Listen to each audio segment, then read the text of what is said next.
हमारे किसान हितैषी प्रधानमंत्री आदरणीय श्री नरेंद्र मोदी जी का हरियाणा के किसानों की तरफ से धन्यवाद करता हूं, शुक्रिया करता हूं कि उन्होंने किसान हितैषी फैसला करके और एक बार फिर साबित कर दिया कि वो किसानों की दशा को सुधारना चाहते हैं, किसानों की आमदनी को दुगना करना चाहते हैं। डीएपी के मामले में आपने देखा होगा कि पिछले बहुत दिनों से 1200 रुपये में कट्टा मिलता था, 500 रुपये की सब्सिडी थी, अंतर्राष्ट्रीय स्तर पर 1700 रुपये में उसको मैन्युफैक्चरर को कॉस्ट पड़ती थी, उसको 1700 रुपये मिलते थे। अब कच्चे माल की भाव बढ़ने की वजह से लागत बढ़ गई 2400 रुपये और कंपनियों ने 1900 रुपये की जो रेट जो है कर दिया था। इसमें बहुत सारी पब्लिक सेक्टर की कंपनियां हैं, इफ्को है, क्रिप्को है, बहुत सारी प्राइवेट सेक्टर की कंपनियां हैं और किसान को समस्या आ रही थी कि इस कोरोना काल में उसकी उत्पादन लागत बढ़ती जा रही थी। तो सारा भार जो है 700 रुपये का जो बढ़ा हुआ भार था वो भारत सरकार ने अपने ऊपर ले लिया। सब्सिडी जो 500 रुपये पहले थी उसको 1200 रुपये किया। 2400 रुपये की लागत कट्टे की है, उसमें से 1200 रुपये भारत सरकार अपने खजाने से देगी और 1200 रुपये किसान को जो पहले पिछले 5 साल से जो भाव था उसी भाव पे डीएपी मिलेगी। यूरिया का भाव भी पिछले 5 साल से लगभग स्थिर है और किसानों की एमएसपी जो है हर साल बढ़ती रही है। लक्ष्य यही है कि किसानों की आमदनी बढ़े और ये जो फैसला किया है, इस फैसले से भारतवर्ष के किसानों को लगभग 15,000 करोड़ रुपए का लाभ होगा। जो पैसा उनको अतिरिक्त देना पड़ता वो भारत सरकार देगी। और हरियाणा के अंदर भी हमने पता करवाया कि 1 करोड़ 20 लाख कट्टे डीएपी के कंजम्पशन है, तो 840 करोड़ रुपए का फायदा 1 साल के अंदर हरियाणा के किसानों को होगा।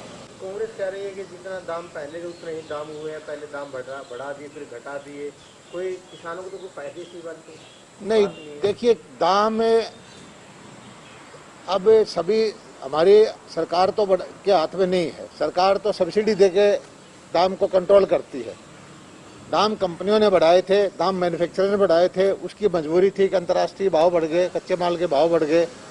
लेकिन दाम को, बढ़े हुए दाम को सब्सिडी देकर, सब्सिडी जो 500 रुपये थी उसमें 140% और जोड़ के 1200 रुपये कर दी। 500 प्लस 700 1200 रुपये सब्सिडी देकर दाम को स्थिर रखा है और ये सारा पैसा 15,000 करोड़ रुपया भारत सरकार के खजाने पे पड़ेगा। तो सर, एक सवाल हरियाणा का कर लेते हैं। हरियाणा के तकरीबन कई गाँव से ऐसी खबरें आ रही है, वो ग्रामीण, चाहे जींद का धनौता गाँव हो, हिसार के कई गाँव हैं, टोहाना में स्मैन गाँव हैं, ये सारे के सारे गाँव लॉकडाउन तोड़ रहे हैं। कह रहे हैं कि जब मुख्यमंत्री हिसार में आए उन्होंने लॉकडाउन नियम नहीं माने, तो हम भी लॉकडाउन के नियम नहीं मानेंगे, दुकानें खोलेंगे, मास्क नहीं लगाएंगे, टाइम और प्रशासन को भी गाँव में नहीं आने दे रहे।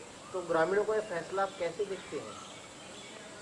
ये मैंने भी ये समाचार सोशल मीडिया पे कुछ समाचार पत्रों से पढ़े हैं और मैं हाथ जोड़ के अपने ग्रामवासियों से, किसान भाइयों से प्रार्थना करता हूं कि कोरोना एक वैश्विक महामारी है और इसके आगे किसी भी तरह का विरोध, बल चलाना या अहम रखना ये उचित नहीं है। आप अपने बच्चों का, आने वाली पीढ़ी का ख्याल रखो, बुजुर्गों का ख्याल रखो और विरोध करने के और बहुत सारे तरीके हो सकते हैं, आंदोलन करने के और बहुत सारे तरीके हो सकते हैं, लेकिन इस कोरोना की लड़ाई में इस तरह एकजुट हो जाओ जैसे कोई विदेशी आक्रमण होता है, सारा देश एक इकट्ठा होकर लड़ाई लड़ता है। हमें इस तरह से इकट्ठा होकर कोरोना के खिलाफ लड़ना चाहिए। हमारे आपसी मतभेद हैं, हमारे कोई मुद्दे हैं, उनको हम मिल बैठ के समझा लेंगे, सुलझा लेंगे, हर चीज़ का समाधान हो जाएगा। लेकिन इस तरह के फैसले कोई ना लें जिससे कि हमारे ही परिवार के लोगों की जान आफत में पड़ जाए। सर, आज प्रधानमंत्री नरेंद्र मोदी भी हरियाणा के 6 जिले जिसमें फरीदाबाद, गुरुग्राम, हिसार, पानीपत शामिल है, उनके डीसीज के साथ खुद 1-to-1 वीडियो कॉन्फ्रेंसिंग कर रहे हैं और कोविड की जो सिचुएशन है उसका जायजा ले रहे हैं। आज नहीं, पूरे देश के अंदर प्रधानमंत्री जी जब ये दूसरी वेव आई है और एकदम से बड़ी भयंकर रूप से सुनामी बन के आई, इसकी सारी मॉनिटरिंग एकदम से ऑक्सीजन की जबरदस्त डिमांड बढ़ गई, वेंटिलेटर की डिमांड बढ़ गई, रेमडेसिविर की डिमांड बढ़ गई। प्रधानमंत्री ने अपने हाथों में लिया, ऑक्सीजन को इंपोर्ट भी किया, एयरलिफ्ट भी किया, ऑक्सीजन ट्रेन चलाई, डिस्ट्रीब्यूशन अपने हाथ में लिया और धीरे धीरे करके जितनी व्यवस्थाएं होनी चाहिए थी वो सारी देश के अंदर ठीक की। और सौभाग्य से आप देख भी रहे हैं कि 2 हफ्ते हुए अब जो कोविड के पेशेंट है घटने शुरू हो गए हैं और प्रधानमंत्री जी का इतना गंभीरता से इस विषय को लेना, खुद मॉनिटरिंग करना, यही एक कारण है कि सारा प्रशासन जो है एकजुट होकर इसको लड़ाई लड़ने में लगा हुआ है और उसका परिणाम जो है अच्छा होगा। कोरोना से हमारा देश जीतेगा और इस महामारी से हम निजात पाएंगे। सर, हिसार में जो पूरा घटनाक्रम हुआ तो कुछ मामले भी दर्ज हुए हैं, इस पूरे घटनाक्रम को लेकर आप क्या कहना चाहेंगे जो विरोध प्रदर्शन हो रहे हैं? देखिए, मेरी सब भाइयों से हाथ जोड़ के प्रार्थना है कि इस तरह की घटनाओं से बचना चाहिए। जब कोरोना से लड़ाई लड़ रहा है प्रदेश, हम सब मिलकर के कोरोना से लड़ना चाहिए। और मैंने पहले भी कहा है कि कोई भी मुद्दा हो उसका समाधान बातचीत से हो सकता है। मिल बैठ करके आपकी समस्याओं का समाधान हम करेंगे। आप जो है कोरोना से लड़ने में हमारा सहयोग दें और इस घातक बीमारी से देश को छुटकारा दिलवाएं। सर, अगर किसान आंदोलन की बात करें और कोविड की भी हम बात कर ही रहे हैं, दोनों की मिली-जुली, तो कुंडली बॉर्डर पे भी अब कोविड के पेशेंट्स जो हैं वो सामने आने लगे हैं। 2 किसानों की वहाँ पर मौत भी हो गई है कोरोना से, इसको लेकर आप क्या? और सर 23 मई से फिर शायद पूछ कर रहे हैं दोबारा।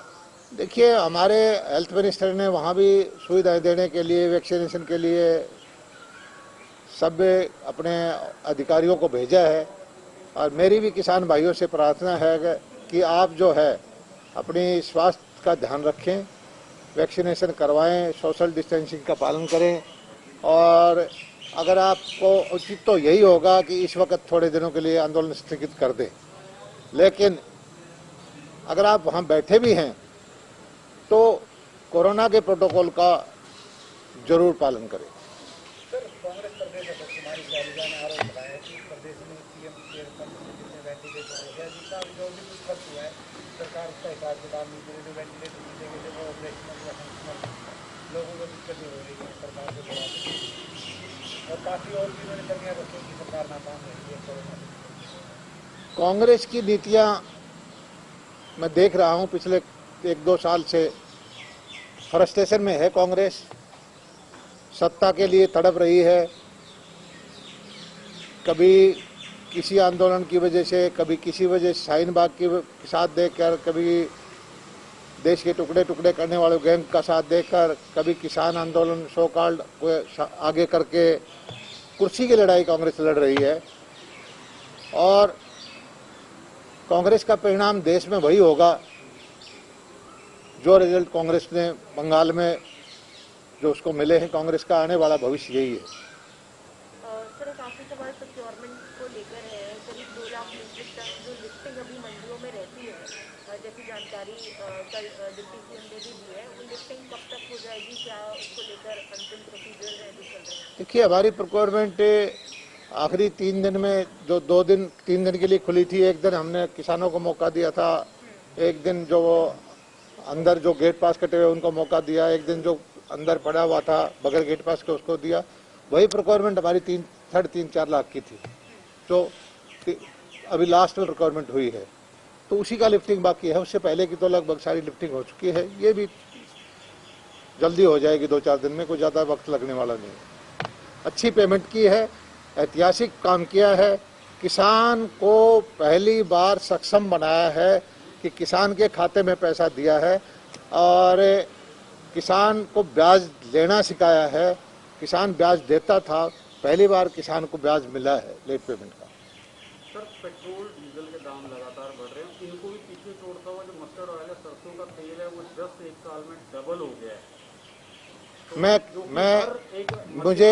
मुझे चिंता मस्टर्ड की या खाने पीने की चीज़ों से ज़्यादा मुझे उस चीज़ की चिंता है। मैं कृषि का मंत्री हूँ। किसान की फसल, मुझे इस बात की बहुत खुशी है कि 7,000 रुपये क्विंटल सरसों की बिक रही है। किसान के जेब में पैसा आ रहा है।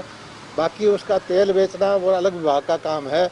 मैं चाहता हूँ कि किसान का प्रोडक्ट, चाहे चना हो, चाहे गन्ना हो, चाहे गेहूँ हो, चाहे सरसों हो, चाहे दालें हों, खूब ऊंचे रेट पे बिके।